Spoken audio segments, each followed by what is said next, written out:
पुढते वाळीच्या संत्राशी सुग्रीव सांगे श्रीरामापाशी हत राज्यगुप्त वनवाशी तेथे आमाशी मारू धावे।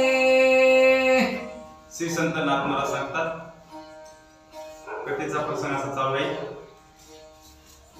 की रामप्रभूला सुग्रीव सांगत आहे की वाळीची मला किती त्या ठिकाणी धाक आहे मला की मी जर काही बोलाय गेलो राज्यामध्ये जर प्रवेश केला तर वाळीव मला कशी धावून येतो आणि धावून येऊन त्या ठिकाणी मारू पाहतो। अशा प्रकारे मला धाक आहे आणि भीती आहे वाळीवची मला, असं रामप्रभूला सुग्रीव बोलत आहे। आम्ही जावे जेथ जेथ वाळी मागे धावे तेथ तेथ आमचा करावया जीवघात वैर पोटात दृढ धन्ये। सुग्रीवाने सांगितलं रामप्रभू काय सांगा, वाळीचं आमचं इतकं वैर झालेलं आहे की जिथं जिथं आम्ही जातो तिथं तिथं वाळी येतो धावून आणि आमचा प्राणाचा वैरी झालेला आहे वाळी। अशा प्रकारे वाळीची आमचं वैर झालेलं आहे, काय करावं आम्ही आता, असं रामप्रभूला सुग्रीव म्हणत आहे।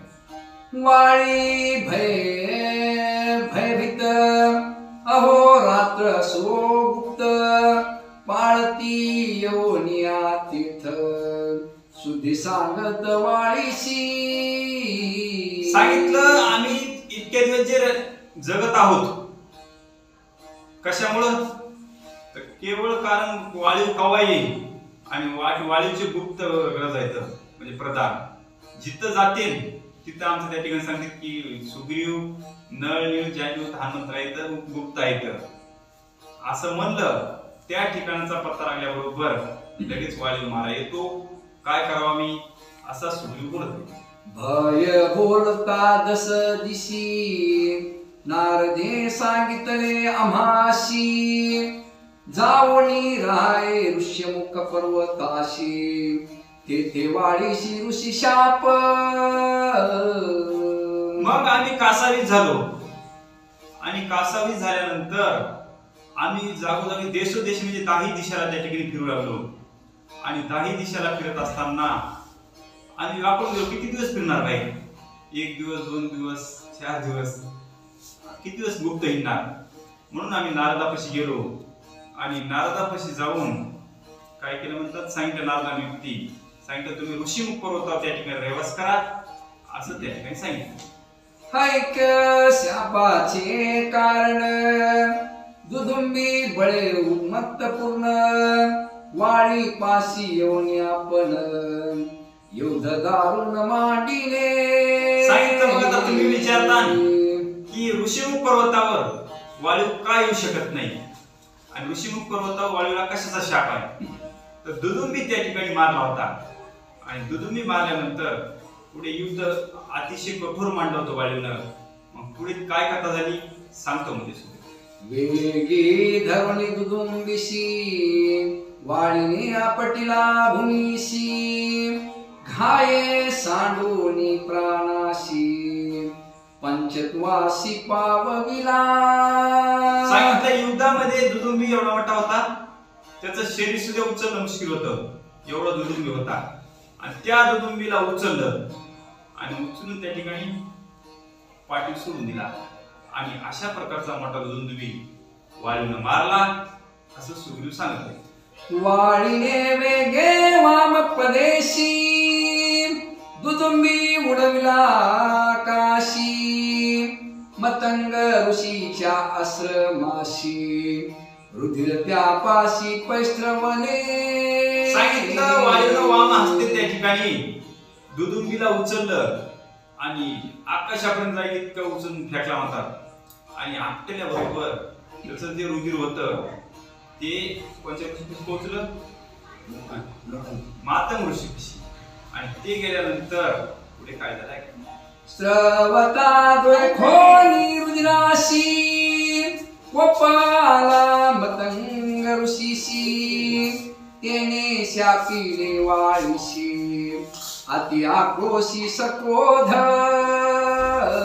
सांगितलं की मातंग ऋषीनं त्या ठिकाणी क्रोध आला आणि क्रोध आल्यानंतर काय झालं म्हणतात, राग आला आणि त्याने शाप दिला. आणि शाप दिल्यानंतर पुढे काय घडलं आहे काम. ज्याची आघात निज शक्ती अशुद्ध स्त्रवे आश्रमाप्रती त्याशी रिगता या पर्वती मरण निश्चिती पावेन. मग माता ऋषीनं सांगितलं की वाळू, तू अशा प्रकारचं माझं त्या ठिकाणी रुधिर व्हायलाय तुझा आणि माझ्या आश्रमात येऊन पडलाय, म्हणून आजपासून तू जर त्या ठिकाणी या पर्वतावर येशील तर निश्चितीने तू मरण पावशील. असं त्या ठिकाणी त्या पर्वतावर शाप दिलेला ऋषीमुख पर्वताव, म्हणून वाळू त्या पर्वतावर येऊ शकत नाही असं त्या ठिकाणी बोलते. पाय लाविता ऋष्यमुखाशी शापे मरण आले वाळीशी नारद सांगुनी सुग्रीवासी धाडी वस्तीशी ऋष्यमुखा. म्हणून नारद मुनीनं व्यक्ती सुचवली आणि व्यक्ती सुचल्यानंतर सांगितलं तुम्ही काय करा, आता 6 महिने 4 महिने हे फिरून उपयोग नाही 10 दिशाला. तुम्ही एकच काम करा, आता ऋषीमुख पर्वतावर वाळू येऊ शकत नाही आणि तुम्ही ऋषीमुख पर्वतावर जा आणि जाऊन त्या ठिकाणी रहिवास करा, जेणेकरून कधीही तुम्हाला वाळूचा त्रास होणार नाही असं मला आम्हाला नारदानं सांगितलं. तेव्हापासून आम्ही इथं रहिवास करत आहोत असं बोलतो. ऋष्यमुखी करिता वसती होईल वाली भयाची निवृत्ती थोर पावलयस कीर्ती श्री रघुपती प्रसादे. मग ऋषीमुख पर्वतावर यायला वाळू एवढा भेटतोय की बघायचं कामच नाही. त्याला माहिती आहे की ऋषीमुख पर्वतावर जर गेलो आपण तर आपण मरणच पावलो आणि ऋषीचा शाप कधी खोटा होत नसतो, म्हणून ते शापाला घेऊन ऋषीमुख पर्वतावर कधीही वाळू येऊ शकत नाही. म्हणून मी इथं रहिवास करतो रामप्रभू असा सुग्रीव बोलत आहे. नारद वचने ऋषीमुखी निर्भय राहिलो निज सुखी वाली भयाची धुक धुकी येथे निषेखी असेना. सुग्रीवानं सांगितलं वाळू भय एवढं मला होतं की वाळू कुठून येईल आणि कवा मारेल मला, एवढी भीती होती. पण जेव्हापासून मला नारदानं सांगितलं की तुम्ही ऋषीमुख पर्वतावर त्या ठिकाणी खुशाल रहिवास करा, तेव्हापासून मला आम्ही शांत राहिलो थोडा. नाहीतर आम्ही गुप्त फिरत होतो, रात्रीच्या इकडे हिंडायचं तसं गुप्त एकदम, आणि गुप्त राहून वाळूला पता लागू नये तरी कोणतरी त्या ठिकाणी जाऊन निरोप द्यायचं हे सुग्रीव आहे. पण नारदानं सांगितल्यामुळं आम्ही शांत झालो आणि तेव्हापासून त्या ठिकाणी आम्हाला आराम भेटला असं सुग्रीव सांगतो. शाप भय घेवणी पोटी वाळुष्यमुख न पाहे दृष्टी येथे या वयाची न करी गोष्टी सुख संतुष्टी असो आम्ही. सुग्रीवानं सांगितलं जेव्हापासून ते आमचं वैर निर्माण झालेलं आहे त्या वैरामध्ये वाळू कुठे जरी दिसलो मी तर धावून सांगायचं होतं मारायला, पण आम्हाला त्या ठिकाणी सुख प्राप्त झालं ऋषीमुख पर्वतावर. म्हणून वाळूला ऋषीमुख पर्वताचं नाव जरी काढलं तरी पण ती येण्याच्या गोष्टी सुद्धा करीत नाही. तर ऋषीमुख पर्वत आहे का नको लांबूनच, म्हणून आम्ही त्या ठिकाणी सुखरूप राहिलो आज असं सुग्रीव बोलत आहे. नारद वचनाची वचनोक्ती आम्ही मजारी प्रतिती तो भेटलासी कृपा मूर्ती आम्ही त्रिजगतीनीच विजयी. सांगितलं नारदानं सांगितलं होतं त्याप्रमाणे आज सगळं सत्यत्व झालेलं आहे आणि रामप्रभू तुम्ही आम्हाला भेटला त्याचं आज थोर भाग्य उदयाला आलंय आणि आपण निश्चितीनं आता विजयी होता असं सुग्रीव रामप्रभूला म्हणत आहे. सर्व वैराचे कारण मुख्य माझे दार हरण ते म्या सांगितले संपूर्ण निर्भय स्थान ऋषीमुखी. सांगितलं बाकीचं दुःख काहीच नाही मला राज्य भेटलं नाही त्याचं दुःख नाही, मला वैभव भेटलं त्याचं दुःख नाही, मला काय भेटलं राज्यामधलं सन्मान मान मला काहीच नाही पाहिजे, पण माझ्या परधाराचं हरण झालेलं आहे म्हणजे माझ्या पत्नीचं हरण झालेलं आहे आणि वाळूनं त्या ठिकाणी माझी पत्नी त्या ठिकाणी हरण केलेलं आहे, हेच मला एक दुःख आहे असं सुग्रीव बोलत आहे. माझी भार्याजी कारमान ते मजर पड्यंती जैसात्मा ते सोडविल्या श्रीरामा सुख संभ्रमा पाविन. सुग्रीवाने सांगितलं रामप्रभूला की माझी भार्या म्हणजे माझी पत्नी जर सोडवली, माझ्या प्राणा इतकी प्रिय आहे मला ती, आणि तिची जर सोडवणूक केली तर माझं भाग्य उदयाला येईल रामप्रभू, आणि अतिशय आनंद होईल मला, असं सुग्रीव बोलत आहे. तारा निज पत्नी वाळीशी तेने सुख भोगावे तेशी रुमा माझी निज द्यावी गौरवीशी वैर दोघाशी असे ना. सांगितलं की वाळीची पत्नी त्या ठिकाणी तार आहे आणि सुग्रीवाची कोण आहे? उमा. हा, उमा. तर अशा प्रकारची पत्नी आहे. तर मग वायूनं त्याची पत्नी भोगाव निश्चितीनं, त्याचं राज्य करावं, खुशाल चालावं, आणि मला कशाची अपेक्षा नाही, पण माझी पत्नी वापस द्यावी मला, एवढीच अपेक्षा आहे मला, आणि मला त्याच्याकडून काही दुसरी अपेक्षा नाही, आमचं वैर दुसरं काहीच नाही, असं सुग्रीव बोलत आहे. आम्हा दोघा व्यर्थ विरोध श्रीहरणे वैरद संबंध सासा मासी करिता योध पड्यंते द्वंद्व श्री लोभे. सुग्रीवाने सांगितलं रामप्रभू आमचं दुश्मनी वैर म्हणतात ते कशामुळे आहे? केवळ त्या पत्नी करता वैर. मी जे त्या ठिकाणी युद्ध करायला जातोय वाली सोबत, तर मला राज्य द्या, मला त्या ठिकाणी बाकी काही द्या, सोनं द्या, दागिने द्या, मला जातोय काय फिसकीला, काहीच नाही, फक्त माझी पत्नी त्या ठिकाणी मला वापस द्या, एवढंच वैर आहे माझं. म्हणून मी 6 महिने युद्ध करतोय वाली सोबत. आणि वालीने सांगितलंय तू राज्यामध्ये आलास, युद्ध किती जरी केलंस तरी तुला काही जिंकू देत नाही, तू जिंकत नाही, तुझी पत्नी भेटत नाही, म्हणून हेच मुख्यत्वे वैर आमचं आहे, बाकी कशा प्रकारचं वैर नाही रामप्रभू, असं सुग्रीव म्हणत आहे. बहुत युद्ध त्याशी आम्हाशी नेमस्त करता सासामाशी सुटका नवे निज पत्नीशी मुकसा मुकसी स्मुंदत. सांगितलं मी 6 महिने त्या ठिकाणी युद्ध केलं, आणि 6 महिने युद्ध केल्यानंतर माझ्या पत्नी करता एवढं युद्ध करून मी पराजितच झालो, मला विजय कधीच प्राप्त झाला नाही, कारण का कश्यपाची माळ आहे गळ्यामध्ये, आणि ती माळ गळ्यामध्ये दाखवली, माझी शक्ती क्षीण होती, मग मी कसा तरी त्या ठिकाणी लवडत सवडत उड्डाण मारून ऋषीमुख होता येतोय, त्याच्यापेक्षा पलीकडे माझं युद्ध काय करू शकणार आहे मी, असं रामप्रभूला म्हणतोय. देखोनिया सुग्रीवाचे रुदन शिरामे काळी निर्वाण बाण गाये वाळीचा घेन प्राण सत्य जाण सुग्रीवा. सुग्रीवाने असं बोलल्यानंतर असं आहे का म्हणले रामप्रभू? म्हणले सुग्रीवा एका बाणामध्ये त्या ठिकाणी वाळीव प्राणच गेला पाहिजे, दुसरा बाण जोडायची गरज नाही, अशा प्रकारचा मी बाण मारी आणि वाळीवचा त्या ठिकाणी प्राण येईल, आणि तुझ्या पत्नीचं जे हरण झालेलं आहे ते तुला त्या ठिकाणी वापस मिळून जाईल, असं सुग्रीवाला रामप्रभू आश्वासन दिलं. वाळी सबळ बळवाहन आतुर बळी श्री रघुनंदन दोघे जन सम समान न्यून पूर्ण सेना. महाराज म्हणले वाळीव सबळ बळी आहे, रामप्रभू सुद्धा तितकेच बळीवान ते. दोघांचं सगळी बळ, आता एवढा वाळीव म्हणल्यानंतर विचार करा वाळीव केवढा असा, 7 समुद्राचे आंघोळ 5 मिनिटात करीत होता, वाळीव काय कोण आहे?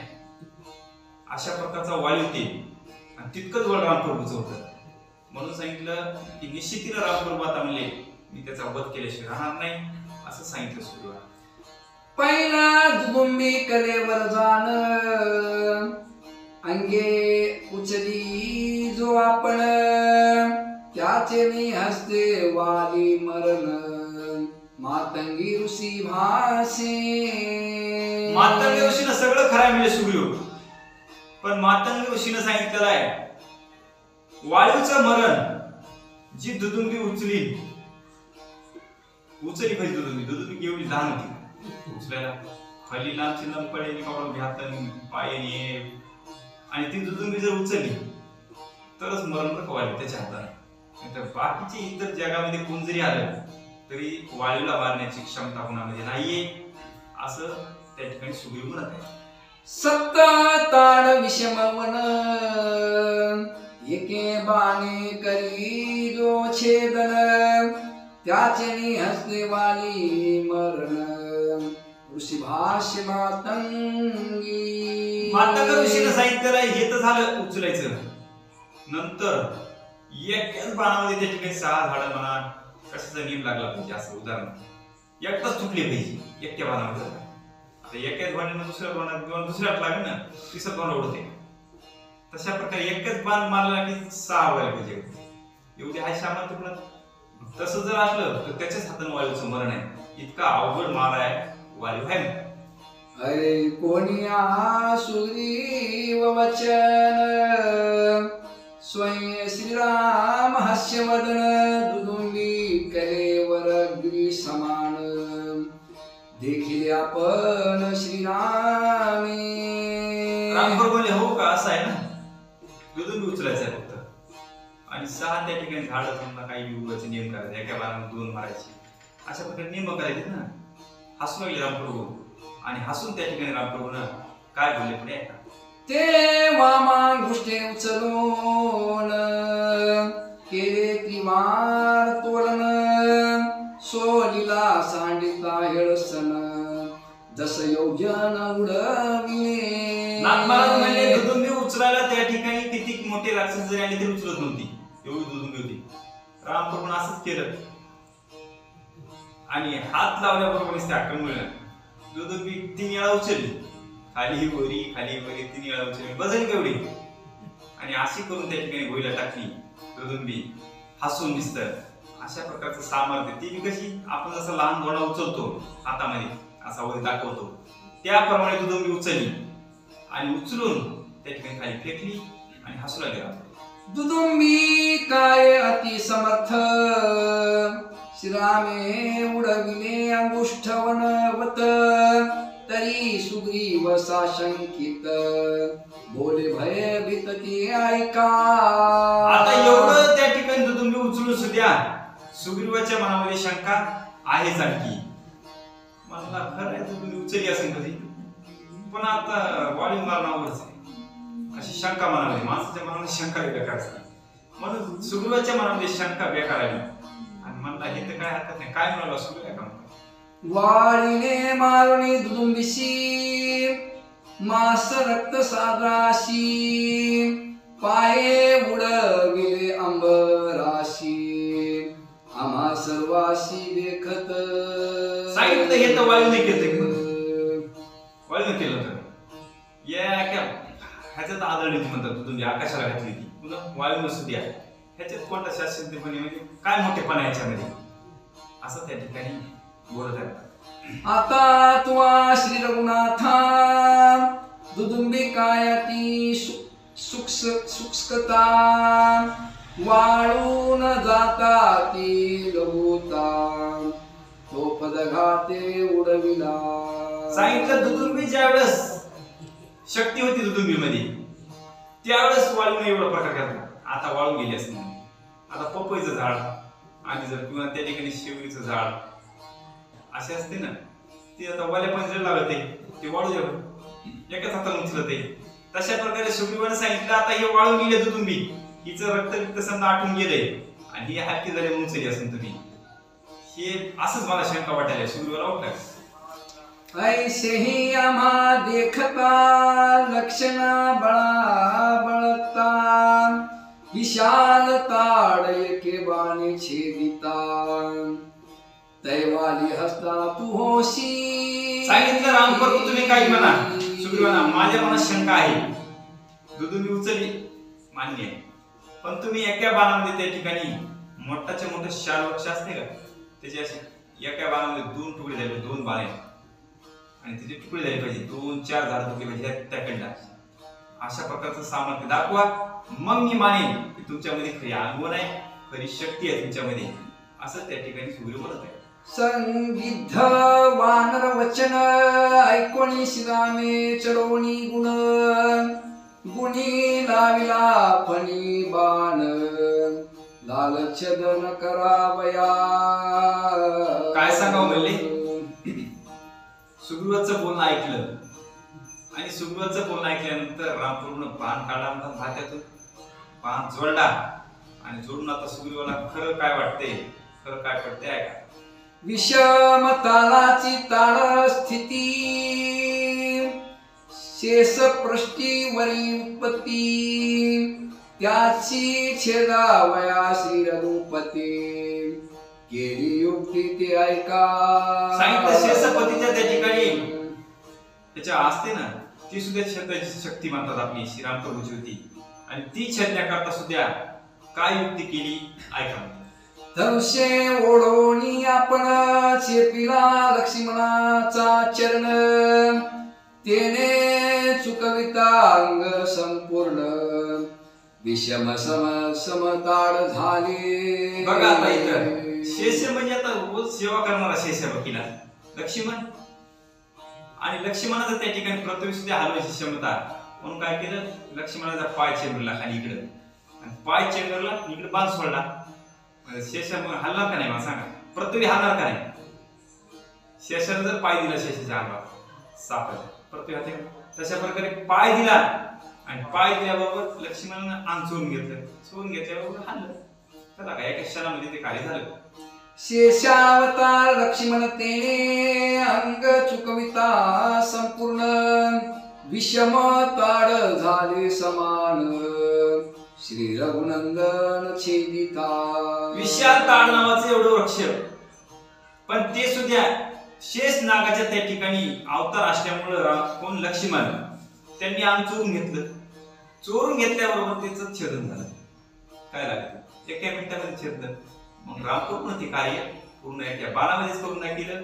सुग्रीवासमोर धनुष्य वाहणी दुर्धर गुणी लाविला मोदशर बाण स्वडिता श्रीरामचंद्र झाले विचित्र ते ऐका. नाथ महाराज म्हणले सगळ्या प्रकारची युक्ती केली. रामपूर्ण बाण सज्ज केला म्हणा आणि बाण सज्ज करून पुढे त्या ठिकाणी काहीतरी वेगळंच काहीतरी झालं. काय झालं म्हणले ऐका. सप्तताला ते छेदुनी गिरिवरा ते विराजुनी सप्त पाताळ भेदुनी गेला निघोणी शीर्षांगा. नाथ महाराज म्हणले 7 झाडं तोडली, 7 पर्वत तोडली, सगळं तोडलं आणि कुठे गेला? शेषाच्या खाली गेला बाण. अशा प्रकारचा बाण ते साधा होता का बाण आणि ते सगळं छेदून त्या ठिकाणी सप्त पाताळाला पोहोचला. अशी क्षमता कोणामध्ये आहे का? रामप्रभूने एका क्षणामध्ये करून दाखवली. शेषाच्या अंगी ताल मुळता त्यात झाला समूळ छेदिता परतोनी यवनी श्रीराम भाता रेगोनी भाता स्वस्थ राहे. सांगितलं एवढं कार्य करून पाताळातून वापस आला आणि पाताळातून वापस येऊन आपल्या भात्यामध्ये प्रदक्षिणा केली रामप्रभूला. परत भात्यात जाऊन बसला. असं सामर्थ्य आणि रामप्रभूचं आहे म्हणा. श्रीरामे छेदिले विषमताळ तेने सुग्रीवा सुख करढोळ जय जयकार गर्जती सकळ आम्ही सबळ श्रीरामे. बाणामध्ये किती सामर्थ्य आहे. 7 पाताळ छेदले सगळे. 7 ला 7 त्या ठिकाणी पाताळ छेदून गेला बाण खाली. किती सामर्थ्य म्हणून बाण इथं भिताड फुटायला लवकर 7 पाताळाला कवा जावा बाण आणि ते छेदून पण वापस येते भात्यामध्ये. म्हणून रामप्रभूमध्ये अतिशय सामर्थ्य आहे, खूप शक्ती आहे असं म्हणतो. भय भय ताड विषमता श्रीराम दृष्टी होय समता विषमता श्रीराम छेदिता सुख समजता कपिकुळा. सांगितलं सगळं छेदल्यानंतर सुग्रीवाला गॅरंटी फिट केला करून दाखवलं सगळं. म्हणून एवढी क्षमता रामप्रभूमध्ये अतिशय ताकद आहे हे सुग्रीवाला सुद्धा कळालं. श्रीरामा सुख संपत्ती श्रीरामा निज विश्रांती श्रीरामा सायार्थी निज सांगाती श्रीराम. मग वाटू लागलं सुग्रीवाला खरंच रामप्रभू आपले साह्यार्थी आहेत. रामप्रभू मध्ये अतिशय बळ आहे आणि रामप्रभू भेटले आपलं भाग्य आहे. आणि सगळंच कार्य त्या ठिकाणी रामकृपाचे होणार आहे आपलं, असं सुग्रीवाला आता वाटलं. श्रीरामा माझी वलग सोयरा, श्रीराम निजात्मा वानरा, श्रीराम स्वामी चरा चरा, नंदेश्वरा श्रीराम.